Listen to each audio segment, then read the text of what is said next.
Bonjour, je vous invite en Thaïlande, à Phuket, Patong, dans un petit hôtel que j'aime bien, mais qui en ce moment vit une période troublée avec des travaux dans les deux hôtels voisins.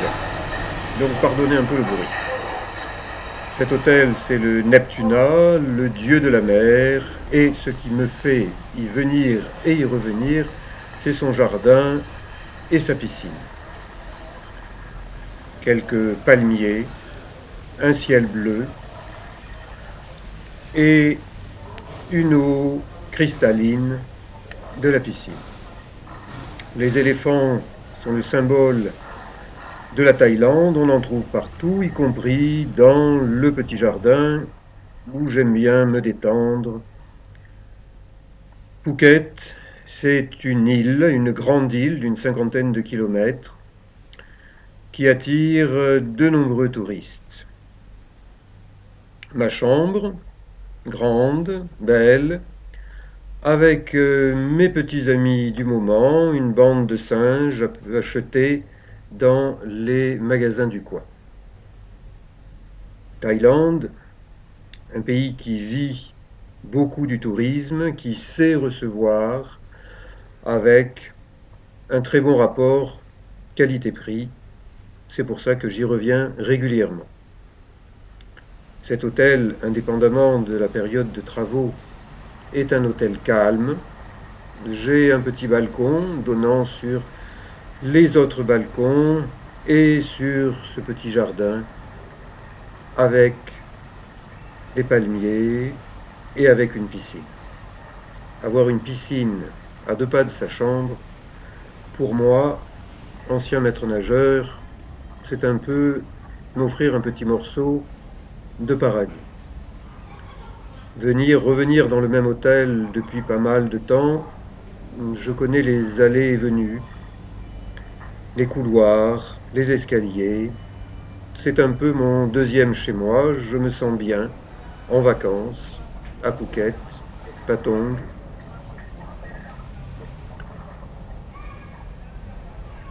Jardin tranquille, surtout en automne. Ça n'est pas encore la pleine saison. Il y a donc moins de monde. Je vois vivre cet hôtel.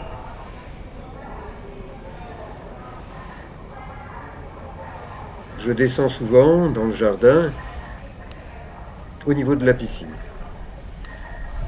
Elle est petite, mais c'est suffisant pour son bonheur.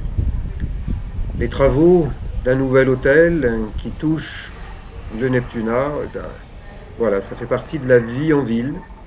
On ne peut pas avoir le beurre, l'argent du beurre. La piscine ornée de belles sculptures, ici une apsara qui joue de la musique, des chambres tranquilles. C'est un hôtel moyen, agréable.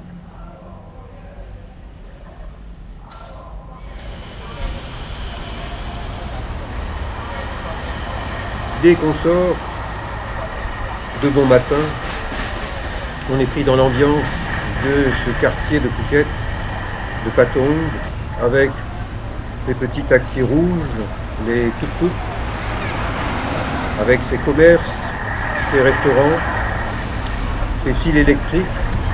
L'écologie n'est pas encore passée par là, mais la Thaïlande progresse. Strasbourg, une agence où l'on parle français. C'est par elle que je passe pour voyager dans ce secteur de Thaïlande. La plage de Patong et la rue qui y mène, Bangla Road, qui de bon matin s'éveille en ramassant les poubelles, les cadavres de centaines de bouteilles de bière et d'alcool consommées chaque nuit sous le regard de ces tigres pas bien méchants. La Thaïlande me plaît parce que c'est un pays propre, organisé. Et donc, de bon matin, on voit la ville s'éveiller avec des travailleurs du matin qui effacent les dégâts des noctambules. un peu bruyant, un peu buveur. J'avance dans cette rue, Banga Road, en direction de la mer, et je retrouve partout le même spectacle de on nettoie et on commence à s'installer pour ceux qui travaillent le jour. Un dragon blanc au-dessus d'une boîte de nuit, des bars, des cafés, un taxi rouge tuk-tuk et ces centaines de bouteilles de bière. Les fêtes, full moon party, half moon party, le camion de poubelle, le travail, ça fait correctement. D'accord, c'est un peu bruyant. Je continue mon chemin en direction de la plage et ça y est, la voilà, avec son poste de police, une police dévolue au service des touristes. Avec ses petites voitures, la plage de Patong mesure plusieurs kilomètres de long. Là, nous sommes au centre de cette plage. C'est le moment, quand elle s'éveille, où elle est la plus agréable, car on voit la plage avec peu de monde. Un plan permet de se repérer, de savoir d'où l'on vient, où l'on va. La baie de Patong, quasiment déserte. Nous sommes le 22 octobre 2018, mais qui, à partir des vacances de Noël, est pleine de yachts, de bateaux de croisière et de touristes de tout poil et de toute nationalité. La mer est calme, elle est belle, mais je ne me baigne pas à cette époque de l'année car nous sommes encore en fin de saison des pluies et cette grande plage de Patong a deux rivières, une à chaque extrémité qui bien sûr viennent se déverser dans la baie. Donc c'est une belle plage pour marcher, mais pas trop pour nager.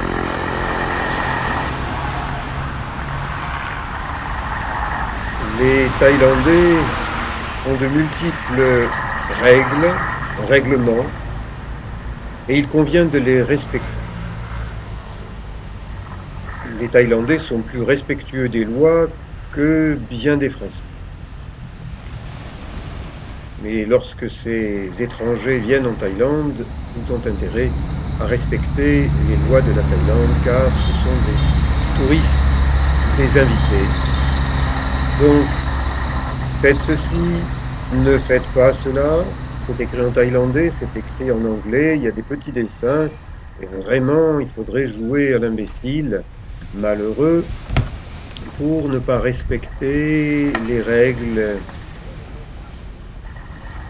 De bon matin, les loueurs de jet ski amènent leurs outils de travail, les positionnent sur la plage. J'apprécie la Thaïlande car il me semble que les Thaïlandais travaillent. Beaucoup ont du travail et font correctement leur travail. Il y en a pour tous les goûts, pour tous les budgets. Les spas sont des instituts de santé, de beauté, qui coûtent un peu cher. Mais si le budget est peu restreint, on peut tout à fait vivre, vacancer en Thaïlande avec un budget modéré. Je vous amène dans un secteur qui est derrière les grands hôtels. On y trouve tout un tas de commerces. Les vêtements faits en Thaïlande sont renommés, les tailleurs sont fiables. Une petite rue qui ne paye pas de mine. Et voilà ce qui m'amène, c'est une petite association, le Bon Berger. On ne s'attend pas à trouver une association catholique en Thaïlande, mais il y en a, et une petite école de massage.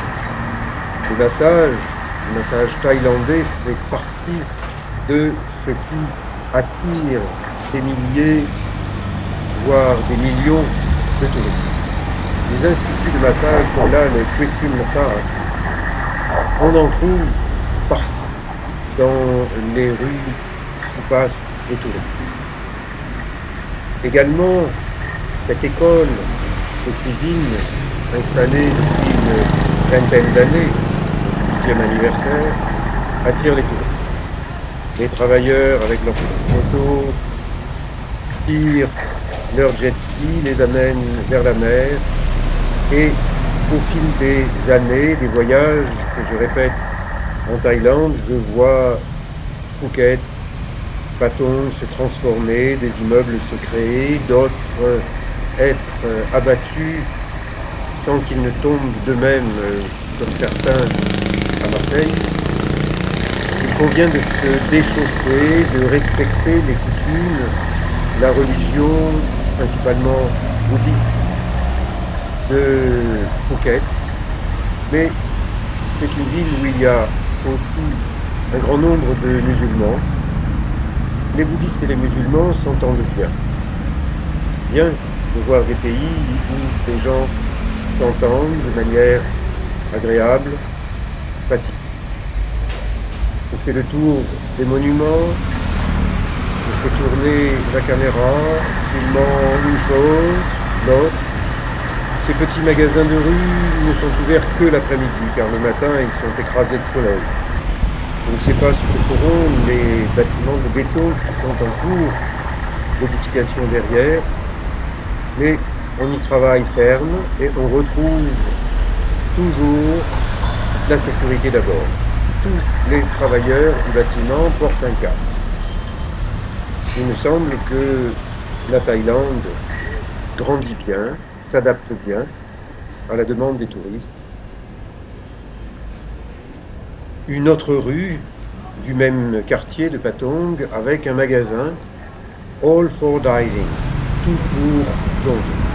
J'y ai acheté pas mal d'équipements de snorkeling. Et Sancho, l'agence où l'on parle français, qui est tenue par un Québécois avec son fort accent québécois, mais il est de très bon confort.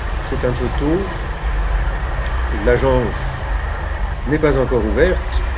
Je voulais aller à nouveau dans les îles Similan, mais le gouvernement a décidé de les fermer pour laisser la nature se régénérer. Par contre, les îles Storing sont elles ouvertes et je réserve un petit voyage avec 3 jours, 2 nuits. J'aurais pu aller à d'autres endroits et notamment à l'île de Raya, où je vous amènerai avec le prochain documentaire. On peut faire beaucoup de choses en Thaïlande, notamment jouer aux singes dans les arbres avec Hanuman, qui était un général des singes d'une année, une armée qui a défendu bien des valeurs. Je reviens à l'hôtel des Pizzas et vous pouvez constater qu'hélas, il est coincé entre d'autres hôtels en construction, mais bon, c'est le lot de la vie. Mieux vaut être à la plage. J'y suis venu le matin, j'y reviens au coucher du soleil. Il y a du monde, un peu de monde, et des activités propres aux plages de l'île de Phuket. On y fait du parachutisme ascensionnel. Vous avez un instructeur thaïlandais qui travaille sans filet et un ou deux touristes. Et tiré par un hors-bord, voilà, le couple s'envole avec le moniteur accroché au filin dans le dos. Et ce parachute qui fait un tour de plage d'un côté, puis d'un autre côté, qui va croiser d'autres parachutes ascensionnels, ces espèces de champignons volants. Je trouve ça très très joli à regarder, à filmer, à photographier. La journée se termine, Patong change de visage, Bangla Road commence à s'éveiller, le Moulin Rouge. Voilà, un nouvel établissement. La France inspire beaucoup. En blanc, eh bien, c'est une baleine russe. Les Russes ont envahi Phuket au point que beaucoup de magasins écrivent en russe, même si les Thaïlandais ne parlent pas le russe. Sur cette avenue, la télévision, sur grand écran, on vous montre l'actualité, les news, un peu de publicité et les magasins commencent à ouvrir. À Patong, comme ailleurs, la réalité virtuelle fausse les rapports en trompant les gens. Et le début de la nuit, c'est quelque part le début de la tromperie, le passage d'un monde à un autre. Les bars commencent à ouvrir. De jeunes et jolies hôtesses attirent les clients amateurs de bière. Et dans une nouvelle rue, la rue de la nourriture, eh bien, on peut manger à ciel ouvert tout un tas de bonnes choses. Les touristes commencent à déambuler, à choisir, à s'attabler. C'est bon enfant. C'est l'heure où les noctambules ne sont pas encore tombés du lit, pas encore sortis de chez eux. Mais c'est le début de la nuit, c'est le moment qui m'intéresse. Encore quelques informations, quelques publicités. À la nuit tombante, Banga Road devient zone piétonne. Et vous voyez à droite un policier avec sa grosse moto et il est puissamment armé. On ne badine pas avec la police et les règlements en Thaïlande. Les boîtes de nuit sortent de leur sommeil diurne et commencent à s'éveiller. L'agence South Tour, qui n'était pas encore ouverte ce matin, eh bien, beaucoup de touristes parlant français y vont l'après-midi. Et comme disait Manu, il suffit de traverser la rue pour trouver ce que l'on cherche. Un restaurant, le PS Hotel, rien à voir avec le Parti Socialiste. C'est plutôt un restaurant chinois avec une belle carte, avec des bons produits à manger. Jadis, les prix étaient modérés, et puis là, augmentation due aux taxes. Tout devient plus cher en Thaïlande comme en France. J'ai mes habitudes dans ce restaurant, j'y vais souvent quand il n'y a encore personne, ce qui fait que j'ai droit à de grands sourires du personnel. Et puis, les statues semblent aussi me sourire d'une manière énigmatique. Restaurant climatisé, on y mange bien, j'y mange bien. J'ai un plat préféré que je vous laisse découvrir. Il s'agit d'une soupe au lait de coco avec des légumes thaïlandais, avec du poulet. Je me régale à vacancer en Thaïlande et j'espère y retourner pour de prochaines vacances. À bientôt donc, en Thaïlande avec de nouvelles vidéos.